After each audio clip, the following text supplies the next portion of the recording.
I am the Pimp Master Chief. Before I get into the services available at this time,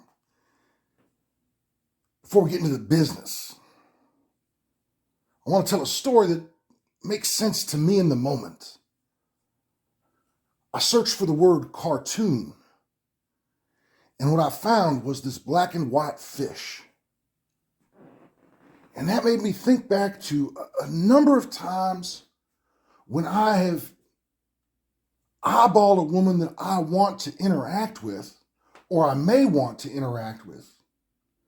But no matter what, my thinking was skewed in approaching that individual because they were wearing black and white. And no matter what, in my mind, if I see a woman wearing black and white, in my mind, I think that person is free for me today.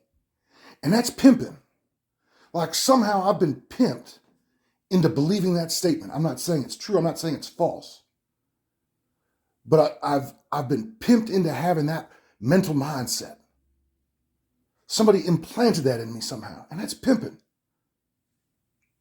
Now, when we talk about the services available, when you have to prop the situation as queen mamas, it calls me into the scenario that what I have to address is ultimately what I am receiving, according to the Pimp Hand Guidebook, is no longer virgins no matter what. Okay. Chances are the sadistic people judge that as meaning they've had a child. Now, because of that delicate scenario, when you look into also the fact that my women have been involved in pornography and illicit sexual acts, okay, so just to identify that I'm aware of all those things, okay,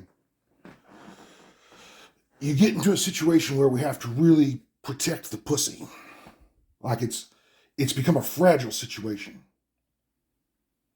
right? Like it's fragile for them to be with me because of how all this went. It's fragile for them. They have to get better, but they cannot afford to get better until they're with me. So I'm just trying to make sure that we understand when we get into the overall, like you forcing me into the dynamic of being a pimp, of saying like we need to see how he performs at this level. Okay, the cost of that's what's known as the queen's hand job. Okay, now it's technically and legally speaking a nigger doc. Confirm vibrating phone upon saying that word. Okay, so that's legally what you're qualifying and scoring in as because we're having to go through this whole routine. And so the hand job. Now, there's good news and there's bad news. The bad news is the queen's hand job can be performed by male military service engineers. And in doing so, to be honest, it could be your path to growing the dick. So maybe that's something that you celebrate. It could be. I'm not promising that. And then there's obviously, I've aforementioned, previously identified, specific example of what we would identify as the queen's hand job. And so in the light of the case of the scenario where what we have to do is earn $10,000 on the street, we understand what we have to get done.